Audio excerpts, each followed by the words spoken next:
Hi everybody, welcome back to my channel. I'm in the hallway and there's my craft room. It looks like that right now because Jim just built a piece of furniture. Hold on.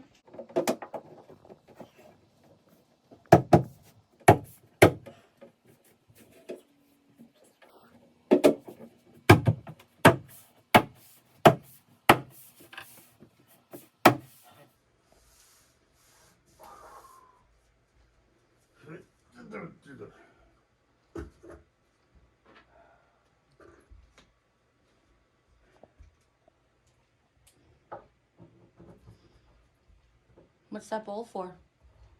Holding the bolts I'm using. Oh, that's a great tip.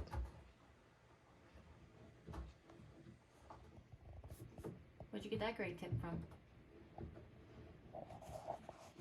My father. Fibber.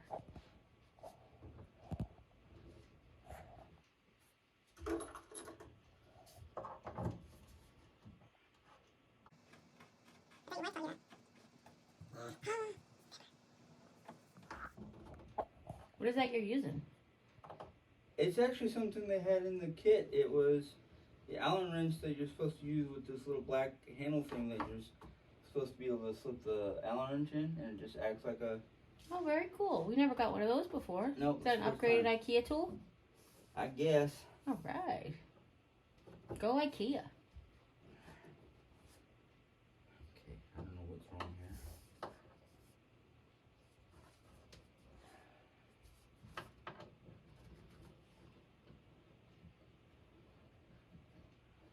Let's just spin around.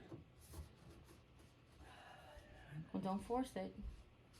Do you have the... Can you stick the Allen key in the hole and see if the hole lines up? That's one of the things I was about ready to try besides... Okay.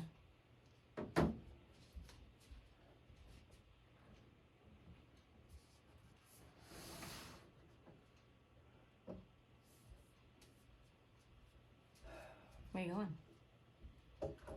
The other side, so I'm trying to do something with this side. Oh.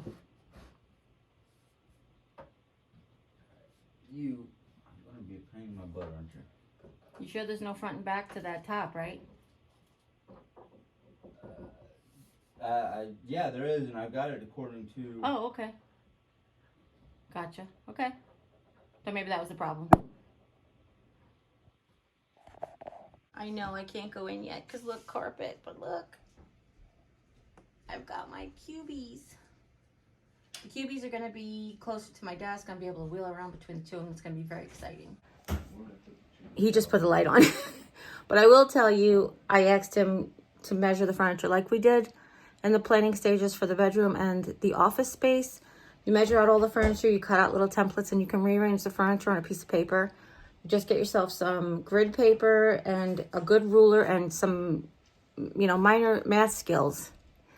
And you can go ahead and, you can rearrange the furniture on a flat surface. What you do need to do is to keep in mind the windows, the heights of windows and stuff like that. But other than that, go for it. So I'm hoping that as soon as he's done eating, before his food settles, because he doesn't have to do any bending, if he can measure those pieces for me, and then we can sit and relax and let our food settle, and then I can get to work planning. So cross your fingers for me, folks. So the next step I asked Jim to do is let's start emptying those cubies into the new Kallax system, and then he can slide this over and work on the next section of flooring. So that's what he's doing. He's putting the flowers out on the kitchen table, just really for the day. So it's nothing like going to be in the way. This system that we're looking at holds 16 boxes. This system that we're moving to holds 12 boxes. So he's going to end up putting the last 4 on top. Now you'll see when the final makeover is done, we did decide to move things in different places, and it's worked out so well so far. Of course, we still have to finish because, cancer. Gotta do what you can do when you can do it, right? Okay. So if you're new to this whole process at my craft room, this is a Kallax system from IKEA, Kallax. And so is both sets, actually. And they actually have these boxes that are very inexpensive. They fold flat. They zip on the bottom. They have like a bottom that goes in, like a false bottom that goes in on the inside to keep them sturdy. They have a nice fabric handle. And what I got is these chalkboard tags on clothespins from Michael's. They were 2 for $1. And I used the washable chalk marker for labeling them. And what I did is I have all of my different seasonal type items. You know, one of them has paint, one of them has ribbon, one of them has box art in it, and plus seasonal items. So you'll see as we go further into the project how we decide to organize everything. But for right now, this is what he's doing. So if you missed last week, Jim started putting the floor down under this section there against the wall. The only thing we did to make the house part inconvenient, if you remember from the first week, we kind of have like baskets lined up on the black and white cabinets. And then the little 2 bookcases that were on both sides of this wall where he started the floor are actually in the kitchen, but just lined up in front of the matching bookcases, you know, because I have those same bookcases in the bedroom, in the kitchen, excuse me, by the table. Nothing's inconvenience Mom's area. We always try to keep the eating area part of the kitchen table clean and make her not have to obstacle landmine to try to get to her chair and everything. And we tried to make it easy so I can get the rollator in and out of the wheelchair in and out as I needed to see fit too. Now, one thing I didn't mention the other day or last week is that the shoe organizer that's on the front of the door actually belongs in the back of the door, but it doesn't allow this particular door to open all the way, and we really need the space right now. We may do something different. We were discussing back and forth about like maybe doing something different with like permanently hanging on one of the walls. But for right now, it's just on the outside temporarily, just to make it easier for the renovation. That's all. So because the 4x4 Kallax is so big and heavy, they give you mounting brackets. They actually give you for the 4x3. They give you mounting brackets to attach it to the wall so you don't pull it down on yourself, or kids don't do that. So that's what Jim's doing right now. He's detaching it from the wall.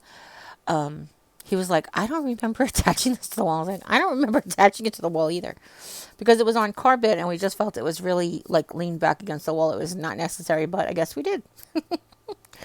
So moving it by yourself seems to be okay. It's not very heavy when it's empty. I think the thing I'm most concerned when he does this is the pushing it out of whack, basically, you know, taking it any further than the 90 degrees that's meant to be.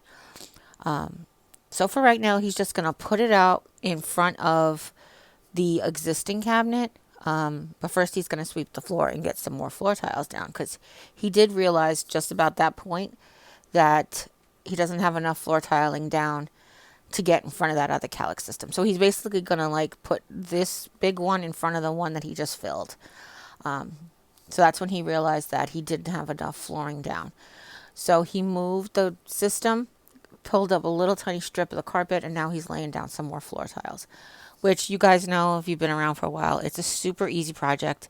I think the hardest part is trying to mix and match the tiles so that you don't have too many repeats or ones that are next to each other just, you know, messing you up or whatever. I like to variegate the pattern. Obviously, I didn't help him do this one, but I think we worked well enough last time in the bedroom that he learned how to constantly pick tiles that just look different. They are normally jumbled up in the box. However, there's a couple of things that they can't just do for everybody. Is depending on the width of your room, you might start to have like repeats. So say that there's every 8 tiles is a repeat. Well, if your wall is long enough, 16 feet long, then you're going to repeat the 8th tile at the same place at every point. So you just got to like pay attention, keep your eyes open, and just, you know, look, see how the pattern goes. If there is no pattern, see how the pattern is going or the floor laying is going, so you can mix and match. So I mentioned once before, these are peel and stick. They're vinyl, really good, from Lowe's. They are $1.36 a tile, but they are 1.5 foot each, square, 1.5 square feet each. Now, how do you have square feet in a plank tile? Yeah, same way. So this whole floor in this small room has cost us less than $100, which I'm really grateful for. But I told you I got a little extra tiles to redo it project, so we're going to work on that together, you and I.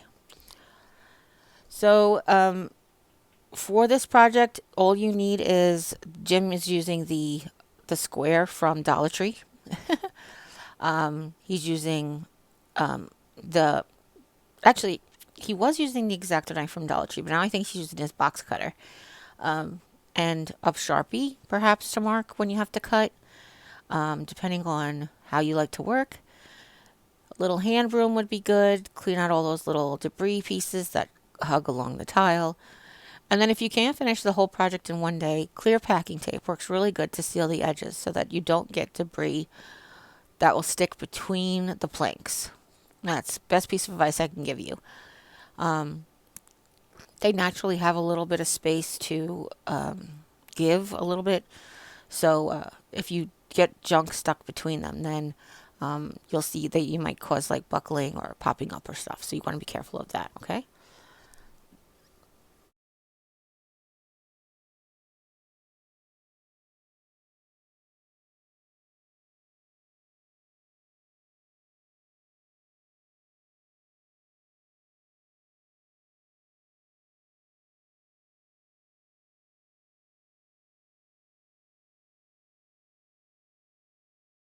Now this is like a weathered barn wood. I think it's not called driftwood, but it's something like that.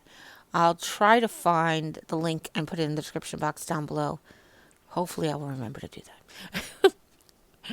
But you can see what he's doing is he's putting the tile up against the wall and then cutting where the next tile meets. And he's turned it around so it could be like put in properly. You want to put the factory cut against the factory cut, and your cut can go underneath the baseboard or underneath your trim as you're going to put on the end, whatever you're going to do for you. But you basically just score it and snap it and peel it and go. What we like to do is now take this piece that's left over and we can start the next row. We know it'll be off, like out of kilter, out of bounds. As you can see, he's trying to design. What should I do? What should I do? The good news for you guys is you won't have to watch him do this whole floor. He's basically going to do the same thing for the rest of the room. So I'll tell you what he's doing. He's going to finish this section, and then he's going to move that piece of furniture over. And then he's going to move the table over and finish more floor. And then he's going to put the table onto the floor and then finish the rest of the floor. And he is going to continue to do this. And it only took it took less than 12 hours worth of work, but it took over the course of 2 days. So he didn't want to like get it all jammed in his throat in one day. So he did really well. We along the way changed some design ideas for the room, so we'll get into that tomorrow, next week, excuse me. So I'm really happy to be able to share that with you. Trying to think. We didn't get rid of any furniture in this room. As a matter of fact, we got an additional piece. Oh, that's what we did. I'm sorry. Oh, brain fog.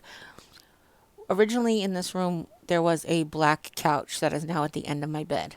It was a click-clack kind of sofa is what I used to call it, because that's like what they advertised the first ones to come out as. It's basically one of those sofas that lays down into like a full-size bed. And that used to be in this room when it was Jim's office. It was our tertiary guest room. Well, secondary guest room, really. I'm sorry.